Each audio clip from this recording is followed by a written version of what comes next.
આપણા જન્મ બી જ્યારે થતો હોય હા ત્યારે આપણા જે આજુબાજુવાળા કંઈક પ્રાર્થના કરતા હોય અને પછી ભગવાન પોતાનું જે સ્વરૂપ જે છે એ બાલ રૂપે કરે છે અને એ કોના કહેવાથી દેવકીના કહેવાથી પણ એની અંદર એક મહાન ગુણ છે એ મહાન ગુણ શું છે કે કીર્તનાદે કૃષ્ણ છે મુક્ત સંગ પરમ ભજે તો રસ વાસ્તવિક તો શ્રીમદ ભાગવતમ છે જ્યાં ભગવાનની લીલાઓ છે ભક્તની લીલાઓ છે જ્યારે ભગવાનનો જન્મ થયો તે સમયે કઈ કઈ લીલાઓ થઈ મિત્રો હું વાત કરવા જઈ રહ્યો છું શ્રી કૃષ્ણના જન્મોત્સવની જે માત્ર મંદિર કે ઝાંખી પૂરતો સીમિત નથી પરંતુ અત્યારે પ્રશ્ન એ પણ છે કે શું ખરેખર ભગવાન શ્રી કૃષ્ણનો જે જન્મ થયો એ કે સામાન્ય રીતે થયો હતો કે પછી કોઈ લીલા થઈ હતી એવા અનેક જે પ્રશ્નો છે અને જ્યારે જન્મોત્સવ થયો ત્યાર પછીનું તેમનું કાર્ય શું હતું આવા અનેક જે પ્રશ્નો છે એ કદાચ જે રસપ્રદ જે વાતો છે એ આપણે નહીં સાંભળી હોય એ જ વાતો કરવા માટે આપણી સાથે જોડાઈ ગયા છે દોલા ગોવિંદ પ્રભુજી કે જેઓ છેલ્લા ઘણા સમયથી વિદ્યાનગર ઇસ્કોન મંદિરની અંદર ભગવાન શ્રી કૃષ્ણની પૂજા કરી રહ્યા છે આવો આપણે સીધા એમની સાથે જ વાત કરીએ પ્રભુજી હરે કૃષ્ણ હરે કૃષ્ણ પ્રભુજી મારો પહેલો પ્રશ્ન છે કે ભગવાન શ્રી કૃષ્ણનો જે જન્મ થયો હતો એ સામાન્ય રીતે થયો હતો કે પછી કોઈ લીલા હતી કોઈ પ્રગટ થયું હતું લોકોનું માનવું હોઈ શકે કે ભગવાન એક સામાન્ય તો પહેલા સામાન્ય જ્યારે પ્રશ્ન કરીએ આપણે તો આપણા બધાની વાત થઈ ગઈ પણ જ્યારે ભગવાન કૃષ્ણ જ્યારે આપણે શબ્દ યુઝ કરીએ છીએ ભગવાન કૃષ્ણ તો ભગવાનના વિશે જાણવું બહુ જરૂરી છે તો ભગવાન કોણ છે ખરેખર જેવી રીતે વિષ્ણુ પુરાણની અંદર વર્ણન છે કે ભગવાન શબ્દનો મતલબ શું છે કેમ કે તમે ભાગવતમ વાંચશો તો ઇન્દ્ર માટે પણ ભગવાન શબ્દ યુઝ થયો છે નારદ મુનિ માટે પણ ભગવાન શબ્દ યુઝ થયો છે પણ જ્યારે શ્રી કૃષ્ણ માટે ભગવાન શબ્દ યુઝ થાય તો પરાશર મુનિ વિષ્ણુ પુરાણમાં કહે છે કે ઐશ્વર્યસ્ય સમગ્રસ્ય યશસ જ્ઞાન વૈરાગ્ય સડ ભગ ઇતિ ગણા કે જેની અંદર આ 6 ગુણ હોય એને ભગવાન કહી શકાય તો 6 ગુણ આપણે થોડા વિસ્તૃતમાં આગળ જોઈશું આપણે તો આ સામાન્યનો જે પ્રશ્ન હતો તો ભગવાન સામાન્ય નથી કેમ કે સામાન્ય જે હોય જે કર્મોથી બંધાય છે હા જેવી રીતે આપણે કર્મોથી બંધાયેલા છે કેમ કે આપણે સ્વતંત્ર નથી સ્વરાટ નથી જો એનું પ્રમાણ આપણે જોઈએ તો શ્રીમદ ભાગવતમની અંદર વેદ વ્યાસ કહે છે કે જન્માદ અશ્ય અન્વયાત ઇતરસ અભિજ્ઞ સ્વરાટ એક તો અભિજ્ઞ છે બધું જાણવા વાળા છે અને સ્વરાટ છે કે ભગવાન સ્વતંત્ર છે કોઈ કર્મથી બંધાતા નથી ભગવાન તમે ભગવદ્ ગીતા વાંચશો તો ભગવદ્ ગીતાના 4થા અધ્યાયના 14મા શ્લોકમાં કહે છે ન મેં કર્માણી લિપ્પંતી ન કર્મફલ સ્પ્રિયા મામ અભિયો જાનાતિ કર્મ ભી ન બધ્યતે તો જો કોઈ વ્યક્તિ ભગવાન વિશે ખાલી કમ સે કમ જાણી લે તો એ નથી બંધાતો કર્મથી તો ભગવાન કે મને કોઈ કર્મની કોઈ ઈચ્છા નથી આપણે બધા શું છે કેમ કર્મ બંધનમાં કેમ બંધાઈએ છીએ કેમ કે આપણે ઈચ્છાઓ છે એના લીધે ભગવાન કે ના હું કર્મબંધ મારે કોઈ કર્મની બી ઈચ્છા નથી કોઈ કર્મ પ્રભાવિત નહીં કરતો આપણને કંઈક ને કંઈક આ ભૌતિક જગતની અંદર કંઈક ને કંઈક કર્મ શું કરે છે પ્રભાવિત કરે છે તો ભગવાન કે મને કોઈ કર્મ પ્રભાવિત કરતું નથી પ્લસ એવું કે કોઈ કર્મની આકાંક્ષા નથી આપણે હરેક જીવનની અંદર આપણે જોઈએ છીએ કે આકાંક્ષાઓને લીધે આ ભૌતિક જગતમાં આપણે વારંવાર આવીએ છીએ અને આ જીવનની અંદર બી એક ઈચ્છા પૂરી કરીએ છીએ ત્યારે બીજી પકડી લઈએ છીએ એટલે આપણને આકાંક્ષા છે કે ભાઈ અને આપણને એવું થાય છે કે આ વસ્તુ લે લો કેવું મજા આવશે આ વસ્તુ લે લો કેવું મજા આવશે ભગવાનને એવું કોઈ આકાંક્ષા નહીં કેમ કે ભગવાન પૂર્ણ સ્વરાટ છે સ્વતંત્ર છે તો એટલે ભગવાન સામાન્ય નથી જો કદાચ આપણે એવું શબ્દ યુઝ કરતા કે ભગવાન સામાન્ય છે તો એ ખોટું છે લોકોની માન્યતા છે કેમ કે લોકો શાસ્ત્ર વાંચતા નથી જો લોકો શાસ્ત્ર વાંચે ભાગવતમ છે ભગવદ્ ગીતા છે જે આપણા મૂળ ગ્રંથો છે વેદાંત સૂત્રની અંદર બી કહ્યું છે કેમ કે ભાગવતમ જે છે એ વેદાંત સૂત્રની કોમેન્ટ્રી છે તો એ પહેલા જ શ્લોકની અંદર કહ્યું કે સ્વરાટ છે ભગવાન અને અભિજ્ઞ જાણનારા છે જેવી રીતે તમે ભગવાનની જે લીલાની વાત કરી તો ભગવાન જે છે ખરેખર જેવી રીતે કહીએ ને આપણે કે યદા યદા હિ ધર્મસ્ય ગ્લાનિ ભવતિ ભારતમ કે ભગવાન જે છે એ પ્રગટ થાય છે આપણા જેમ બંધ કે 9 મહિના ગર્ભની અંદર એવું નહીં પડતું. તમે શ્રીમદ ભાગવતમ વાંચશો તો શ્રીમદ ભાગવતમની અંદર કહે છે કે ભગવાન પહેલા વસુદેવજીના મનની અંદર પ્રકટ થયા, પછી હૃદય અંતકરણમાં આવ્યા અને ત્યાંથી ક્યાં ગયા તો કે છે દેવકીના અંતકરણમાં. અને તે પછી જ્યારે તમે વર્ણન તમે વાંચશો તો વર્ણન એવું આવે છે કે દેવકી જ્યારે ભગવાન અંતકરણમાં આવ્યા તો દેવકીનો જે પ્રકાશ છે એ રૂમની અંદર ફેલાઈ ગયો. કેમ કે એક સામાન્ય આપણે જોઈએ છીએ, એક સામાન્ય બાળક આવે તો કદાચ રૂમની અંદર પ્રકાશ થાય નહીં, પણ તમે વાંચશો તો એની અંદર ફૂલ વર્ણન છે કે પ્રકાશ થાય છે. અને બીજું કે એમાં દેવતાઓ બી પ્રાર્થનાઓ કરે છે. આપણા જન્મ બી જ્યારે થતો હોય ત્યારે આપણા જે આજુબાજુ વાળા કંઈક પ્રાર્થના કરતા હોય, પણ જ્યારે દેવકીના ગર્ભની અંદર આવ્યા તો દેવતાઓ પ્રાર્થના કરે છે, પુષ્પવૃષ્ટિ કરે છે. એનું ફૂલ વર્ણન છે. તો આપણે સમજવું જોઈએ કે ભગવાન જે છે એ કર્મથી બાધિત થઈ નહીં આવતા, આપણે બાધિત થઈને આવીએ છીએ, આપણને ફોર્સ કરવામાં આવે છે. જેવી રીતે આપણે જન્મ થયો કે તમારો જન્મ થયો તો તમે જે છે એ ચોઈસ નતું કર્યું કે મારા માતા પિતા કોણ થશે, એ નતું ચોઈસ કર્યું. તમારું કલરનું બી ચોઈસ નતું કર્યું. પણ જ્યારે ભગવાન જે છે એમનું જે સ્વરાટ રૂપ છે, જે શાશ્વત રૂપ છે, એ રૂપમાં આવે છે. અને જોઈએ જો લીલાની દ્રષ્ટિએ જોઈએ તો ભગવાન માતાના દેવકીના ગર્ભથી પ્રગટ થયા પછી વર્ણન આવે છે, એમના 3 જન્મનું વર્ણન કરે છે ભગવાન. અને ભગવાન જ્યારે પ્રગટ થાય છે તો ચતુર્ભુજમાં થાય છે. ચતુર્ભુજમાં કેમ થાય છે તો કે લોકોને ખબર પડે કે હું જે તમે ઈચ્છા કરી હતી અને કે ભાઈ મારા પુત્ર રૂપે જન્મ થાય તો ભગવાન કે એટલે હું ચતુર્ભુજે થયો. અને પછી ભગવાન પોતાનું જે સ્વરૂપ જે છે એ બાલ રૂપે કરે છે. અને એ કોના કહેવાથી? દેવકીના કહેવાથી. કે દેવકી શું હોય છે? બીવે છે, ભયભીત હોય છે. કેમ કે પહેલા તમે જોયા હોય કે દેવકીના જે પુત્ર જે છે એ કંસ મારી નાખે છે અને એના ભયથી એવું કહે છે કે ભાઈ અમે તમને સંતાડી શકીએ, એટલે તમારું જે બાળ સ્વરૂપ જે છે એ આનંદ આપવા વાળું છે, એટલે તમે બાળ સ્વરૂપમાં આવી જાઓ. અને ભગવાન પોતાનું સ્વરૂપ જે છે એ બાળ સ્વરૂપમાં કરે છે. એટલે જે વ્યક્તિ 3 જન્મનું માતા પિતાનું અહેવાલ જે અને તમે વર્ણન ફૂલ વર્ણન છે કે ભગવાન જે છે પીતાંબર ધારણ કરેલું હોય છે, કૌસ્તુભ મણિ છે, શ્રી વત્સ છે, કુંડલ, મુકુટ, આવું તમે કોઈ બાળકને જન્મ થયો જ નહીં જોયું. સામાન્ય એટલે સામાન્ય નથી. જ્યારે લોકો સામાન્ય કદાચ માનતા હોય પણ એ પોતાની માન્યતા છે. જ્યારે શાસ્ત્ર વાંચે તો ખ્યાલ આવે એમને કે આખું પૂરું વર્ણન શું છે શાસ્ત્રોની અંદર. તો આ જે કંસ જે છે એ કોણ છે? કંસ ઓલરેડી અસુર છે અને અસુરના લીધે એ પાછલા જન્મનું વર્ણન જોઈએ તો એ કાલનેમી અસુર છે અને એના લીધે એ થોડા અત્યાચારો કરે છે. પણ ભગવાનના જન્મ થયા પછી વધારે જે આતંક મચાવે છે, કેમ કે જે અત્યાચારો કર્યા એ દેવકી પર વધારે કરે છે. વસુદેવજી એને સમજાય કે ભાઈ તું એને મારીશ નહીં, એ તો તારી અવગણના થશે આ દુનિયાની અંદર, તારી કીર્તિનો શું? તું આવી એક સ્ત્રીને મારીશ. અબલા હંમેશા રક્ષણ કરવા લાયક હોય છે, તો તું જો આવી રીતે સ્ત્રીઓને મારીશ તો તારી કીર્તિ કશે થશે નહીં, અપયશ થશે તારો. તો તું છે હું જે બી પુત્ર ઉત્પન્ન થશે હું તને આપી દઈશ, એટલે તું એને મારીશ નહીં. તો કળિયુગની અંદર કળિયુગ શાસ્ત્રોની અંદર કહ્યું છે, વેદવ્યાસજી કહે છે કે કળિયુગ જેવો કોઈ યુગ નથી. કેમ કે તમે જુઓ અલગ અલગ યુગની અંદર આજે લોકોને કદાચ યુગ બી ખબર નથી કેટલા યુગ છે. તો 4 યુગ છે, સતયુગ, ત્રેતા, દ્વાપર અને કળિયુગ. તો કળિયુગ શ્રીમદ ભાગવતમની અંદર જોઈએ કળિયુગનું આખું લક્ષણો બી વર્ણન છે એની અંદર. અને પણ કળિયુગની અંદર વિશેષ કરીને સુખદેવ ગોસ્વામી પરીક્ષિત મહારાજના જવાબની અંદર કહે છે કે કલે દોષે નિધે રાજન અસ્તિ એક મહાન ગુણ કીર્તન આદિ કૃષ્ણ સમુક્ત સંગ પરમ ભજેત. કે કળિયુગ એવો યુગ છે કે માત્ર ને માત્ર, કેમ કે આ ભૌતિક જગતની અંદર તમે જુઓ કે કહે છે કલી દોષે નધે રાજન અસ્તિ એક મહાન ગુણ. આ કળિયુગ છે એ દોષોનો સાગર છે, પણ એની અંદર એક મહાન ગુણ છે. એ મહાન ગુણ શું છે તો કે કીર્તન આદિ કૃષ્ણ મુક્ત સંગ પરમ ભજેત. યદિ કોઈ વ્યક્તિ ભગવાન કૃષ્ણનું કીર્તન કરે તો મુક્ત થઈ જાય. જેવી રીતે તમે જુઓ કે સતયુગની અંદર તમે જુઓ ધ્યાન, લોકો લાખો વર્ષ ધ્યાન કરતા હતા ત્યારે ભગવાનની પ્રાપ્તિ, અને એની તો ગેરંટી નહીં.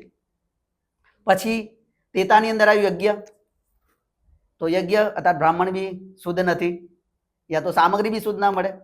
હા, અને અર્ચા વિગ્રહની પૂજા દ્વાપરની અંદર આપણી જોડે સમય જ ક્યાં છે? હા, કે આપણે અર્ચા વિગ્રહની પૂજા કરીએ. પણ કળિયુગમાં તમે ગમે તે જગ્યાએ હોય, હા, ભગવાનનું નામ, તમારું કામ કરતા કરતા બી તમે ભગવાનનું નામ લો તો બી તમારો ઉદ્ધાર થઈ જાય. યુગની તમે વાત કરી, મને એક બીજો પ્રશ્ન યાદ આવ્યો. હા, કળિયુગ બોલો. ખરાબ ગણવો કે પછી દ્વાપર યુગને ખરાબ ગણવો? જો ખરાબ તો ક્યારે થાય, લક્ષણો એના પ્રગટ થાય કે જે વાસ્તવિક જ્યારે એના લક્ષણો કળિયુગના લક્ષણો જે છે એ વધારેમાં વધારે છે. પણ એની અંદર જો ભગવાન કૃષ્ણ જતા રહ્યા આ ભૌતિક જગતથી, પણ ભગવાનના નામથી, કેમ કે જ્યારે ભગવાન સાક્ષાત હતા તો લોકો ભગવાન ઓળખી નતા શકતા, બરાબર છે. પણ અહીં ભગવાન નહીં હોવા છતાં પણ ભગવાનનું નામ માત્રથી, ભગવાનનું નામનું કીર્તન કરવાથી લોકોનો ઉદ્ધાર થઈ જાય છે. એટલે કળિયુગ, વેદવ્યાસજી કહે છે, હું મારું વર્ણન નહીં કરી, વેદવ્યાસજી કહે છે સૌથી શ્રેષ્ઠ યુગ હોય તો કળિયુગ છે, કે માત્ર ભગવાનનું નામથી જ ઉદ્ધાર થઈ જાય. અને કળિયુગની અંદર જ્યારે ભગવાન કહે છે કે ભગવાન આ સ્થાનમાંથી, આ ભૌતિક જગતમાંથી જતા રહ્યા, તો એમનું સ્થાન કોને? શ્રીમદ ભાગવતમે લીધું. તો શ્રીમદ ભાગવતમ જે વ્યક્તિ વાંચે તો એને કેવું છે? સૂર્ય સમાન છે શ્રીમદ ભાગવતમ. જો સૂર્ય સમાન ભાગવતમનું જો એ વાંચન કરે તો એનું જીવન જે છે એ નિસ્વાર્થ વગરનું અને ભગવાનની ભક્તિ પૂર્ણ થઈ જાય. એટલે શ્રીમદ ભાગવતમ છે રસમાલ એમ કહ્યું છે. નિગમ કલ્પતરુ ગલિતમ ફલમ, પાકેલું ફળ. પાકેલા ફળમાં શું હોય? રસ હોય. રસ હોય. તો રસથી ભરેલું છે. જે વ્યક્તિનો રસ, આ ભૌતિક જગતમાં આપણે રસ શોધ્યા છે કંઈક ને કંઈક જગ્યાએ, તો રસ વાસ્તવિક તો શ્રીમદ ભાગવતમ છે, જ્યાં ભગવાનની લીલાઓ છે, ભક્તોની લીલાઓ છે. તો ભાગવતમ છે રસમય છે. તો ભાગવતમ એમાં બી કળિયુગનું વર્ણન છે, અને કળિયુગના વર્ણનમાં બી ભગવાનના નામનું મહિમાનું વર્ણન છે. જેવી રીતે શ્રીમદ ભાગવતમનો પહેલો શ્લોક જે છે અને છેલ્લો શ્લોક છે, પહેલા શ્લોકની અંદર કે છે ઓમ નમો ભગવતે વાસુદેવાય, અને છેલ્લા શ્લોકની અંદર કે છે નામ સંકીર્તનમ યશ્ય પાપ પ્રણાશનમ પ્રણામો દુઃખ શમનમ તમ નમામી હરિપરમ, કે ભગવાનના નામનું કીર્તન કરવાથી પાપોથી મુક્ત થઈ જાય વ્યક્તિ, અને ભગવાનને પ્રણામ કરવાથી દુઃખોથી મુક્ત થઈ જાય. તો કળિયુગ શ્રેષ્ઠ છે. ભગવાનનો જન્મ વાસુદેવ અને દેવકીજીના 8મા બાળક તરીકે થયો હતો. હા, અને એના પહેલા કંસે એમના 6 ભાઈઓએ મારી કાઢ્યા હતા. 7મા ભાઈએ, તો સામાન્ય વ્યક્તિ તરીકે જે પ્રશ્ન થાય કે એક સામાન્ય વ્યક્તિ તરીકે ભગવાન પોતે જ ભાઈનું રક્ષણ ના કરી શકે? કરી શકે ભગવાન. તો એટલે તો કહું છું, પહેલો શ્લોક ભાગવતમનો જો કોઈ કંઠસ્થ કરી લીધો અને પોતાના જીવનમાં ઉતારી લીધો તો એ સમજી શકે કે ભગવાન કોણ છે. ભગવાન સ્વરાટ છે, સ્વતંત્ર છે, કોઈનાથી બાધિત નથી. તો આનું વર્ણન તમે વિષ્ણુ પુરાણની અંદર જોઈ શકો કે આ જે 6 પુત્ર હતા એ કોણ હતા. કેમ કે આપણે શાસ્ત્ર વાંચતા નથી, આપણે વાંચ્યા વગર જ બધા લોકો અહીંથી સાંભળ્યું, ત્યાંથી સાંભળ્યું, ત્યાંથી સાંભળ્યું, ગમે તે સાંભળ્યું. કેમ કે લોકોને ભગવાન સાથે કોઈ મતલબ નથી. મતલબ શાનાથી છે? ભૌતિક ઈચ્છાઓથી પૂર્ણ થાય એનાથી ઈચ્છા છે. તમે ગમે ત્યાં ભગવાન બનાવી દો. તો એટલા માટે જ્યારે ભગવાનનું વર્ણન સાંભળે તો ખ્યાલ કરે કે ભગવાન કંઈ પણ કરી શકે, એને કહેવાય ભગવાન. તો વર્ણન છે કે આ જે 6 પુત્ર કોણ હતા? તો સતયુગની અંદર હિરણ્યકશ્યપ ના જે પુત્ર હતા એ ભગવાન વિષ્ણુની ભક્તિ કરતા હતા, અને એનો ભાઈ જે છે કાલનેમી. તો કાલનેમી ઓલરેડી અસુર હતા, અને આ લોકો જે પુત્ર હતા એ પુત્ર જે છે એ ભગવાન વિષ્ણુની ભક્તિ કરતા હતા. તો એના લીધે હિરણ્યકશ્યપુએ એમને શ્રાપ આપ્યો હતો કે તમે તમારા પિતાના હાથે મરશો. તો જે કંસ જે છે એ કાલનેમી છે પૂર્વજન્મનું, અને એના પુત્ર રૂપે વસુદેવ અને દેવકીના પુત્ર રૂપે જન્મ થાય છે, અને એના હાથે મરે છે. જ્યારે ભગવાનનો જન્મ થયો તે સમયે કઈ કઈ લીલાઓ થઈ? જો ભગવાનની જ્યારે આપણે કૃષ્ણ જન્માષ્ટમી કહીએ છીએ યા જયંતિ કહે છે, એનું બહુ વર્ણન તમે શાસ્ત્રોની અંદર જાણી શકો. પણ જ્યારે કૃષ્ણ જન્મ થયો તો પહેલા વર્ણન છે કે એ જે રૂમ હતો, જે જેલ હતી, એ પ્રકાશિત થઈ ગઈ. બીજું કે જ્યારે તમે જો કે વર્ણન છે શ્રીમદ ભાગવતમની અંદર કે હાથોની અંદર અને પગોની અંદર બીડીઓ હતી, એ વસુદેવની એમની ખુલી ગઈ હતી બીડીઓ. જે બધા પહેરેદારો હતા એ સૂઈ જાય છે, જેલ ખુલી જાય છે. અને વસુદેવજી ક્યાં જાય છે? ગોકુલની અંદર. અને એ અનંત શેષ ભગવાન જે છે બલરામજી, એક રીતે કહી શકીએ આપણે કે એમની રક્ષણ માટે.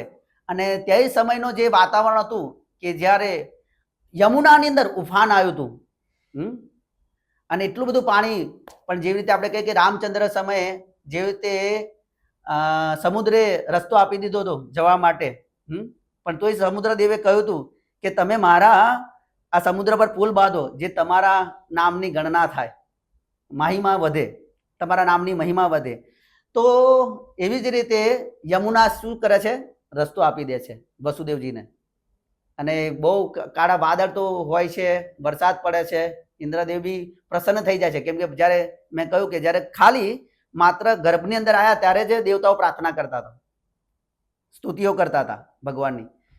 તો આ મહિમા છે ભગવાનની, કે સામાન્ય નહીં, અને એ રોહિણી નક્ષત્ર હતું, જે કૃષ્ણ જન્મ હોય ત્યારે જ થાય છે, એવું નહીં બીજા હોય ત્યારે આવી જાય. આપણે અત્યારે ગમે તે કોઈ બી વ્યક્તિ જન્મે તો આપણે જે મહાન થઈ ગયા હોય એ લોકો માટે બી જયંતિ, પણ જયંતિ માત્ર કૃષ્ણ માટે વપરાય છે. ભગવાનનો જન્મોત્સવ ક્યારે ઉજવાયો ને કેવી રીતે ઉજવવામાં આવ્યો? જો જે ભગવાનનો જે જન્મ ઉત્સવ જે છે, ભગવાન જેવા જન્મ્યા ને ત્યારે વસુદેવજી હવે જેલમાં હોય છે, કદાચ તમે સાંભળ્યું હોય તો, કે દેવકીને બેને કંસ પૂરી દે છે. તો જ્યારે જન્મ થયો ને ત્યારે વસુદેવજી 10,000 ગાયો દાનમાં આપી દે છે. 10,000 ગાયો, સંકલ્પ એવો કરી દે કે હું 10,000 ગાયો બ્રાહ્મણોને આપું છું. એટલે લોકોએ પહેલા જાણવું જોઈએ કે ભગવાન જે છે એ કોઈ સામાન્ય નથી, અને જે એમના માતા પિતા બી છે એ બી સામાન્ય નથી. જ્યારે ભગવાનને ગોકુળમાં લઈ જાય છે તો અહીંયા જ્યારે, કેમ કે રાતના સમયે જાય છે, તો બીજા દિવસે જોવે છે કે લોકોનો હર્ષોલ્લાસ, જેવી રીતે નંદ બાબા સાંભળે છે અને તરત જ મોતીઓની માળા જે છે એ બ્રાહ્મણોને દાનમાં આપે છે. અને એ વખતનું વર્ણન છે કે લોકો દૂધ, માખણ ને દહીં આમ વેરતા હતા. અહીંયા આપણે અત્યારે વેચાતું લાવીએ છીએ, નાના છોકરાને આપણે પૂછીએ કે દૂધ ક્યાંથી આવે છે, તો એ ક્યાંથી કે અમૂલથી આવે છે, એને ખબર જ નથી કે આ દૂધ આવે છે ક્યાંથી. કેમ કે તમે જુઓ કે ભાગવતમાં વર્ણન છે કે નંદ બાબાઓની કેટલી બધી ગાયો હતી, 9,99,000 એવી ગાયો હતી. આજે બધા લોકો કહેતા ને કે ભગવાન ચોર હતા, માખણના ચોર હતા ભગવાન, એટલે જય રણ છોડ માખણ ચોર બધા લોકો કહેતા હોય છે. પણ ભગવાન માખણની નહીં ચોરી કરતા ખરેખર, કેમ કે એમના ઘરમાં 9 લાખ ગાયો છે જ ઓલરેડી, એટલે એની ચોરી નહીં કરતા. ભગવાનનું એક નામ છે ચિત્ત ચોર. અને ભગવાન કોના ઘરે જાય છે? જે ભગવાનને બોલાવે છે એના ઘરે જાય છે. ભગવાન ગમે તે કે એવું નથી કે 2-4 ગોપીઓ હતી અને ઘરે જ જતા હતા ભગવાન, પણ ભગવાન જે ખરેખર ભગવાન જેને ઘરે બોલાવે છે ભગવાન એના ઘરે જાય છે.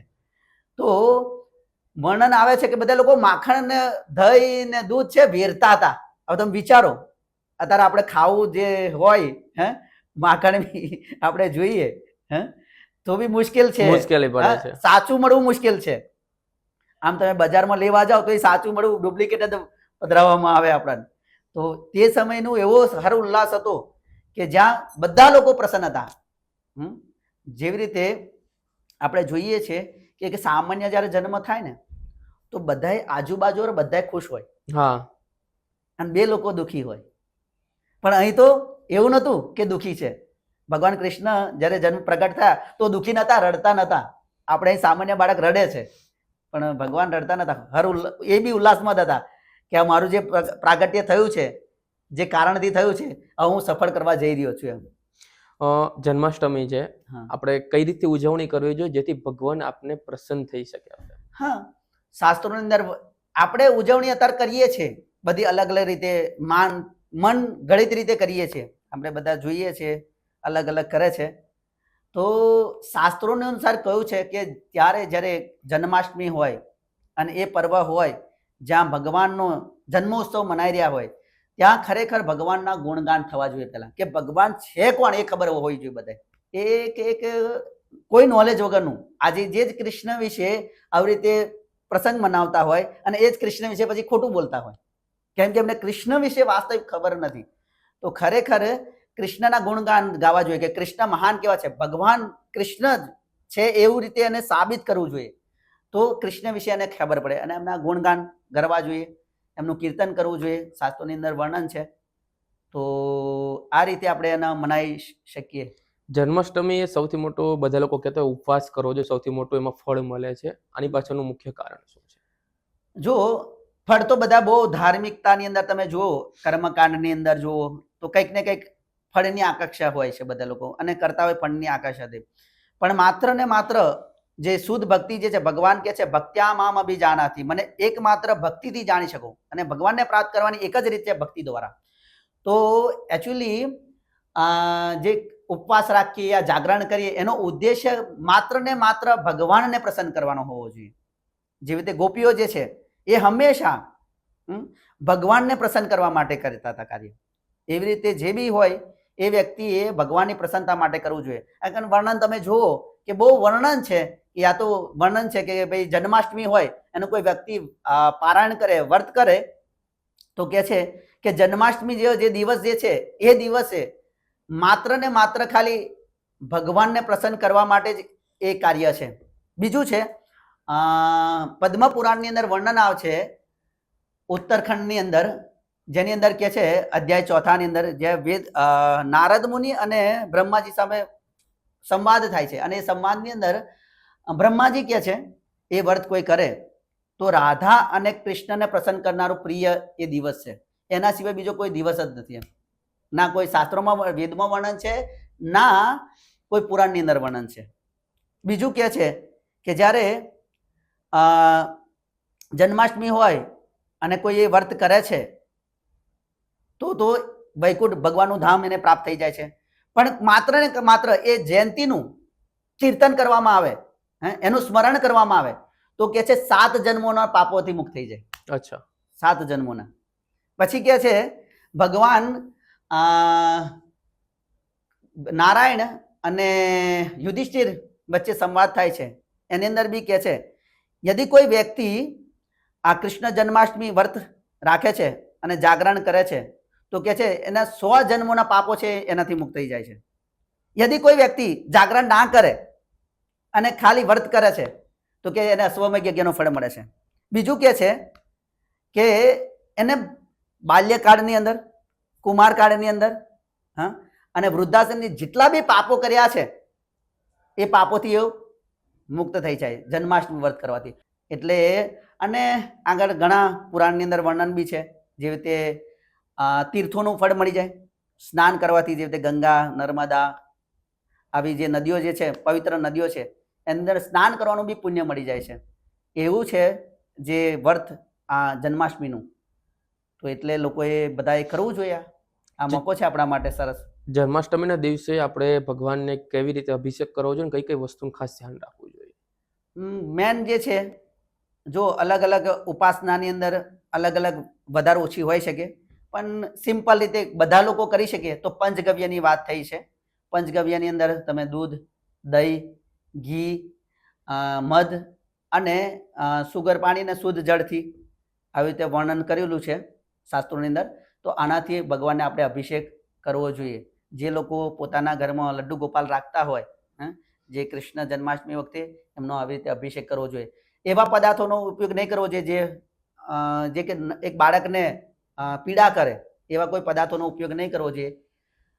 તો આવી રીતે ભગવાનના અભિષેક કરવો જોઈએ, જેથી વ્યક્તિઓ જે છે મીન્સ કે ભક્તિનો ભાવ, એક ભક્તિના ભાવથી કરવું જોઈએ, નહીં કે ખાલી આમ જન્માષ્ટમી છે એટલે આપણે અભિષેક કરી લીધો. ખાસ કરીને હું સૌરાષ્ટ્રની જો વાત કરું, કદાચ તમને પણ ખબર હશે કે જે હજી પણ ગામડાઓમાં અત્યારે જોવા મળે છે કે જન્માષ્ટમીના દિવસે એટલે કે 7મ અને 8મ ઘરે કોઈ જમવાનું બનાવતા નથી, અગાઉ પૂરીને એવું બધું બનાવી રાખે છે અને 2 દિવસ વાસી જમે છે. કારણ કે ભગવાનનો જે જન્મ થવાનો છે એટલી બધી ખુશી જોવા મળે છે, તેથી આ લોકો બધા અત્યારે એનો વેઇટિંગ કરે છે. મીન્સ કે ભગવાનનો જન્મ થવાનો છે એટલા માટે રાજી ખુશી તેઓ મંદિરે જાય છે. અને આનું પાછળનું કારણ શું છે? હજી પણ ગામડામાં આ પ્રથા જોવા મળે છે. હા, 7મનું મને ખ્યાલ છે, જન્માષ્ટમીનો તો ઉપવાસ જ છે એટલે એને ખાવાનો તો કોઈ પ્રશ્ન જ નહીં. જે આપણે વ્રતની વાત કરી અને જાગરણની વાત કરી એટલે એ દિવસ તો ખાવાનું વર્ણન નથી. પણ જે લોકો જે માન્યતા છે અનુસાર હું જે જાણું છું અને મેં જે પૂર્વ જીવનની અંદર હતો, તો 7મના દિવસે માતા એક શીતળા સાતમ, શીતળા સાતમ, શીતળા સાતમ કે છે, અને શીતળા માતાના જે માટીના બનાવવામાં આવે છે અને ઠંડુ પાણી, અને એના લીધે એ દિવસે ઠંડુ ખાવાનું લોકો એવું માનતા હોય છે. તો એકચ્યુઅલી શીતળા સાતમ આપણે બધા જે છે વાસ્તવિક લોકો એવું કહે છે કે ભાઈ શારીરિક કંઈક ને કંઈક થાય છે, એના લીધે શીતળા એવું કંઈક થાય છે, અને એના ઉપાસક તરીકે દેવીને આપણે ઉપાસના કરીએ છીએ એ દિવસે, એટલે ઠંડુ ખાઈએ છીએ એવું માન્યતા છે, હું જાણું છું ત્યાં લગી. આજનું જે જનરેશન છે, પહેલાના લોકો કહેતા કે એક સમય એવો પણ આવશે કે લોકો બધા બીજી જગ્યાએ ફરવા જાય, પરંતુ અત્યારે મોસ્ટ ઓફ જે યંગ જે જનરેશન છે, ધાર્મિક કોઈ પણ સ્થળ હોય જેમ કે દ્વારકા છે, અલગ અલગ જગ્યા ઉપર વધારે પડતા ત્યાં ફરવા જાય છે અને ભગવાનને જોવા માટે જાય છે, શાંતિ લેવા માટે જાય છે. ખરેખર શું છે આની પાછળ, તમે શું માનો છો? હા, તો લોકોનો જો લોકોએ બધાની અંદર એન્જોય કરવાનો પ્રયાસ કરી લીધો. હા, હવે વ્યક્તિ ક્યાં જશે? લોકોને જો શું જોઈએ છે? શાંતિ અને સુખ જોઈએ, ચેન જોઈએ છે લોકોને. હા, આ સમયની ટેકનોલોજી એટલી બધી હા, ટેકનોલોજી બધા આપણે કહીએ છીએ વિકાસ કરી રહ્યા છે, આપણે આટલો બધો વિકાસના સાધનો બધાય છે બધા લોકો, તો વિકાસ હોવા છતાં પણ લોકો ચેન નથી, મનની શાંતિ નથી. મનની શાંતિ નથી. એટલે લોકો શું કરે છે? પહેલા તમે જુઓ કે પહેલા ઉત્સવ જે મનાવવામાં આવતા હતા, જે આપણા બે ઉત્સવો હતા, એ શું હતું? ખાલી આપણે ધાર્મિકતાને લઈને પણ હવે તો ધાર્મિકતા અને મહોત્સવ બે ભેગું કરી દીધું. બે ભેગું કરી દીધું. એટલે શું થાય કે પોતાને જાતને શું બતાવે કે આપણે હું ધાર્મિક બી છું, પણ સાથે એને ત્યાં જવાથી શાંતિ અને ચેન મળે છે, જે આપણે જોઈએ છે. એટલે શ્રીમદ ભાગવતમની અંદર કહ્યું કે વ્યક્તિને સુખનો જો સંતોષ પ્રાપ્ત કરવો હોય તો કે છે સબે પુંસામ પરો ધર્મ યતો ભક્તિ અધોક્ષજે અહેતુકી અપ્રત્યતા ये આત્મા શું પ્રસિદ્ધ હતી કે આત્મા કેવી રીતે પ્રસન્ન થશે? આપણે પ્રસન્ન રહેવા માંગીએ છીએ, આપણે આત્મા છે, આપણે પ્રસન્ન હંમેશા પ્રસન્ન રહેવા માંગીએ પણ પ્રસન્ન થતા નથી. તો એટલે કે છે અહેતુકી અપ્રત્યતા એ આત્મા શું પ્રસિદ્ધ. જો ભગવાન કૃષ્ણની અહેતુકી અને અપ્રત્યતા જો ભક્તિ કરવામાં આવે તો એ સુખ, શાંતિ અને ચેન પ્રાપ્ત કરી શકે. તો એ ત્યાં જાય છે, ભગવાનના સરસ ભગવાનના દર્શન કરે છે, કેમ કે ભગવાનના દર્શનનો બી મહિમા છે. ભગવાનના દર્શનનો મહિમા એવો છે કે કોઈ વ્યક્તિ ભગવાનના દર્શન કરી લે, ભગવાન જ્યારે વિગ્રહ રૂપે છે, સ્વયં છે, તો દર્શન બી કરી લે તો બધા તીર્થોનું ફળ છે એને મળી જાય. એટલે કમસે કમ જે રોજ નહીં જતા, કમસે કમ જન્માષ્ટમી તો જાય જ. હા, તો કે છે કે બધા તીર્થોનું ફળ મળી જાય. અને એ તીર્થો કે છે કે એ તીર્થો તો 16મો ભાગ બી નથી. જો ભગવાન દર્શન કરવામાં એટલું ફળ છે, 16મો ભાગ બી નહીં આવતો તીર્થોનો તો. અને કે છે જ્યારે ભગવાનના આરતી થતી હોય અને જો કોઈ વ્યક્તિ એના દર્શન કરે છે તો કે બ્રહ્મ હત્યાથી મુક્ત થઈ જાય છે. હવે તમે વિચારો, મેં તમને પહેલા બી કહ્યું કે વ્રત કરવાથી 100 જન્મોના પાપો થઈ જાય, બ્રહ્મ હત્યાથી પ્રાપ્ત. તો આપણે કેટલા મીન્સ કે પાપો કર્યા છે. બધાય તો તમે બધા લોકોએ દર્શન તો કર્યા જ છે, આપણે આ દુનિયાના લોકો બધા દર્શન તો કરે જ છે, બરાબર છે? દર્શન તો હવે તમે જુઓ કે એના 100 પાપો ના હોય તો એના પહેલા કેટલા આપણા જન્મો થઈ ગયા છે.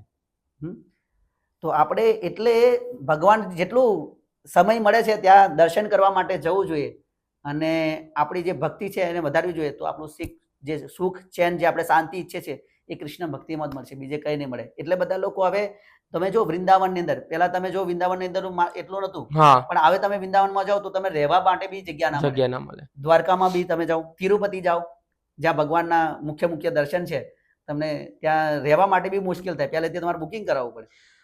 ઘણા લોકો એવું પણ કહેતા હોય છે કે જ્યારે મંદિરની અંદર પ્રવેશીએ ત્યારે બોડીમાંથી એક વાઇબ્રેશન આમ થાય છે અને સાક્ષાત એવું થઈ જાય કે નહીં, કંઈક આખું માઇન્ડ જે હોય ને આમ સ્તબ્ધ થઈ જાય છે. ખરેખર આ શું હોય છે આમ હકીકતની અંદર? જો જે જગ્યાએ ભગવાન હોય એ જગ્યા કેવું છે કે ભગવાન કેવા છે? પરમ પવિત્ર. અર્જુન શ્રીમદ ભગવદ ગીતાની અંદર 10મા અધ્યાયની અંદર ભગવાન પરમ પવિત્ર છે. તો ઓલરેડી જ્યારે પવિત્ર સ્વાભાવિક છે, આપણે તમે તમારા ઘરની અંદર બી ધૂપ કરો યા ગંગાજળ છાંટો તો તમને તો એક પવિત્રનો એક અહેસાસ થાય. એવી જ રીતે તમે જો ભગવાન સ્વયં જ્યાં ઉભા રહેલા છે યા છે ત્યાં બિરાજમાન છે, તો સ્વાભાવિક છે કે ભગવાનનું વાઇબ્રેશન આવવાનું છે. પ્લસ કે ભગવાનના નામનું જ્યાં કીર્તન હંમેશા, કેમ કે ભગવાન ભગવદ્ ગીતાના 10મા અધ્યાયની અંદર કે છે 25મા શ્લોક, યજ્ઞ નામ જપો અજ્ઞસ્મિ, કે જ્યાં ભગવાનનું નામ થતું હોય, કીર્તન થતું હોય તો યજ્ઞ થતો, અને યજ્ઞની જગ્યા પવિત્ર હોય. એટલા માટે આપણને એનો અહેસાસ થાય કે આ વાઇબ્રેશન કંઈક થાય છે. આ બધું તમે દુનિયાનું ભૂલી જાઓ ત્યાં જઈને, બસ તમે ભગવાન કે અહીંથી જવું નહીં એવું પણ થાય. પણ જેવા તમે બહાર આવો પાછું વાઇબ્રેશન તમને બહારનું પકડી લે. હા, કેમ કે આપણે ખાલી ગયા હતા, મનથી નતા ગયા એટલા, જ્યારે કદાચ મનથી બી જતા રહ્યા પણ પાછા આવીએ છીએ ને ત્યારે ભૌતિક મન લઈને આવીએ છીએ. પણ જો ભગવાનને જો સાથે લઈને આવો તો તમે જ્યાં બી જાઓ તમે તો એવું જ વાતાવરણ મળે તમને. ઘણા બધા એવા પણ લોકો હોય છે કે કોઈ દિવસ જીવનમાં રડતા પછી જ્યારે ભગવાન સામે જાય ને આંખમાંથી ઓટોમેટિક છે ને આંસુ એવા લાગે છે.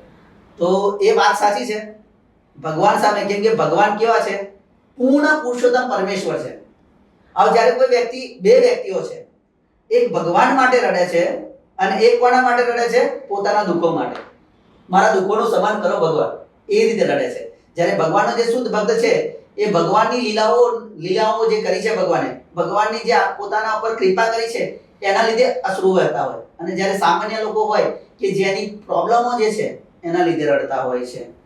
તો એટલે ડિફાઇન કરવું જોઈએ કે એ કેવી રીતે રડી રહ્યો છે, કે ભાઈ એના દુઃખોને લીધે, કેમ કે ભગવાન એટલે ભગવાનની સામે દુઃખ વ્યક્ત કરે, જે આપણે માતા પિતા, ભગવાન કે છે માતા પિતા દાતા પિતામહ, હું બધું તારું છું. એટલે એક માતા સામે યા તો પિતા સામે કોઈ વ્યક્તિ આવે અને પોતાના દુઃખ માટે રડતો હોય, એ સ્વાભાવિક થઈ જાય એમ કે એના દુઃખો જે છે એમને જણાઈ શકે, એના લીધે રડે છે.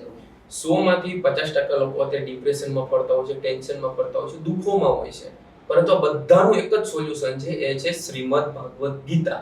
અને લોકોએ આજની જનરેશને ખરેખર શ્રીમદ ભાગવત ગીતા ડેઈલી એક પેજ વાંચવું જોઈએ. એના વિશે મને થોડું જણાવો. લોકોને આવશ્યકતા ખબર નથી, નીડ શું છે. જ્યારે કોઈ વ્યક્તિને નીડ ખબર પડી જાય કોઈ વસ્તુની તો એ લે છે. અથવા લોકોને નીડ નહીં ખબર કે ભાઈ મારી નીડ શું છે, મારી આવશ્યકતા શું છે. તો શ્રીમદ ભાગવતમ જે છે, શ્રીમદ ભાગવતમ ને ભગવદ ગીતા, એ વ્યક્તિ જાણે કે એકચ્યુઅલી લોકો શું જાણતા હોય છે ભગવદ ગીતા વિશે. તમારી શું માન્યતા તમારે જાણવું છે? ભગવદ ગીતા વિશે શું સમજો છો તમે? મેં ખાસ અનુભવેલું છે. હું સવારના પરમાં જો વાત કરું તો સવારના પરમાં હું હનુમાન ચાલીસા કરું છું અને સાથે સાથે શ્રીમદ ભાગવત એટલે એક પેજ તો વાંચું છું, રાઈટ છે. પરંતુ જ્યારે ક્યાંક બીજી શેડ્યુલ મારે પણ આવી જાય છે તો ક્યારેક નથી પોસિબલ થતું, તો ત્યારે એક દિવસ છે ને મારું મગજ જે હોય છે ને બેચેની થઈ જાય છે. એટલે મને એવું લાગે છે ખરેખર એ જ વાંચવાથી તમારું જે મન છે એકદમ શાંત થાય છે, પ્લસ કે જે દુઃખ આવતા એને તમે છે ને સ્ટેબલ કરી શકો, મીન્સ કે તમે એનો સામનો કરી શકો છો. મેં મારું ખાસ મેં હોતે અનુભવેલું છે આ બાબતમાં. તો મેન છે બધી સમસ્યાનું સમાધાન ભગવદ ગીતા. શ્રીમદ ભાગવત ગીતા જે તમે, હું નથી કહેતો, તમે કહો છો, બરોબર છે. એટલે હું તો છું જ કહું છું કે ભાઈ સમસ્યાનું સમાધાન તો છે, પણ મારે તમારા મોઢે સાંભળવું હતું કે વાસ્તવિક શું એમ અંદર છે સમસ્યાનું સમાધાન. તો એકચ્યુઅલી જેવી રીતે આપણે કોઈ ઇલેક્ટ્રોનિક વસ્તુ લઈએ એની અંદર એની સાથે કોઈ એક મેન્યુઅલ બુક આવે છે, એ શાના માટે આવે? શાના માટે આવે? હા, એમાં બતાવે છે કે આને કેવી રીતે તમારે યુઝ કરવો એ રીતે. બરોબર છે. હવે ત્યારે આપણે જે વસ્તુ લાયા છે એના વિશે આપણને થોડીક માહિતી હોય કે આને આવી રીતે, પણ જો આપણે ખરેખર કંપની બુક કેમ બનાવે છે, એના પાછળ પૈસા ખર્ચે છે, કેમ ખર્ચે છે? એમના તો ખર્ચતી નથી, એ કોઈ કારણથી ખર્ચે છે. તો એટલા માટે એવી રીતે જો કોઈ આપણે વસ્તુ લઈએ છીએ એની કોઈ ગાઈડન્સ બુક હોય છે, એવી રીતે આ મનુષ્ય શરીરની એક ગાઈડન્સ બુક છે કે તમે સુખ શાંતિ કેવી રીતે પ્રાપ્ત કરી શકો. અને જો તમારે પ્રાપ્ત કરવું હોય તો કોઈના ગાઈડમાં કરવું પડશે. આપણે હંમેશા કોઈના નાનેથી આપણે જોઈએ છે, નાના હોઈએ છે તો આપણને માતા ગાઈડ કરે છે, આ તારા પિતા છે, આ દાદા છે, આ ફોઈ છે, કાકા છે, મામા છે, મામી છે, બરાબર છે. એવી રીતે આ ભૌતિક જગતમાં આપણે કંઈક ને કંઈક રીતે લોકો આપણે ગાઈડ કરતા જ હોય છે. તો એવી રીતે આ ભૌતિક જગતમાં તમે સુખી થવા માંગો છો? માંગો છો સુખી થવા? તો સુખી થાવ તો કેવી રીતે સુખી થશો? પોતાના મન રીતે? મન રીતે નહીં થઈ શકે. તો એકચ્યુઅલી આ જે ભૌતિક જગત જેણે બનાવ્યું છે, ભગવાન ભગવદ ગીતાના 10મા અધ્યાયના અંદર કહે છે કે અહમ સર્વસ્વ પ્રભવ મત સર્વપ્રદે ઇતિ મત્વા ભજન્તે મામ બુધા ભાવ સમન્વિતા, કે હું આ જગત, આ ભૌતિક જગતનું ને આધ્યાત્મિક જગતનું કારણ હું છું અને મારાથી આ ઉત્પન્ન થાય છે. હવે તો કે જે વ્યક્તિ આ જાણે છે અને એ ભક્તિ કરે છે એ વ્યક્તિ બુદ્ધિમાન છે. તો એટલે આપણે ભગવદ ગીતા, બધી જે સમસ્યાઓ આપણા જીવનમાં છે એ બધી સમસ્યાનું સમાધાન ભગવદ ગીતાની અંદર છે. અને એ આપણી આવશ્યકતા જ છે, જરૂરિયાત છે. આપણે ખાલી જાણતા નથી કે આપણી જરૂરિયાત શું છે. તો એટલે ભગવદ ગીતા નિત્ય જીવનની અંદર, એટલે કહ્યું નિત્યમ ભાગવત સેવયા, ભગવદ ગીતા ભાગવતમ વાંચવું જોઈએ, જેથી એનું જીવન જે છે એ જે આપણે કહે ને અસત્યોમાંથી પરમ સત્ય તું લઈ જા, કે અમૃત, અમૃત જે જોવે છે એ ભગવદ ગીતાથી મળશે, ભાગવતમથી મળશે. તો એને રેગ્યુલર વાંચવું જોઈએ નિત્યપણે. ખૂબ ખૂબ ધન્યવાદ. બહુ બધી એવી ઘણી બધી જે વાતો છે, રસપ્રદ વાતો, બહુ બધું જાણવા મળ્યું. ખાસ કરીને જો વાત કરો તો શ્રીમદ ભાગવત ગીતાને લઈને જાણવા મળ્યું. જે જન્માષ્ટમી આપણે ઉજવીએ છીએ, કેવી રીતે આપણે ઉપવાસ કરવો જોઈએ, કેવી રીતે આપણે અભિષેક કરવો, તમામ જે બાબતો છે એ આપણે ગુરુજીએ સમજાવી. બસ આવા જ અમારા અનેક એવા જે એપિસોડો છે, એપિસોડો સાથે અમારી સાથે જોડાયેલા રહેજો.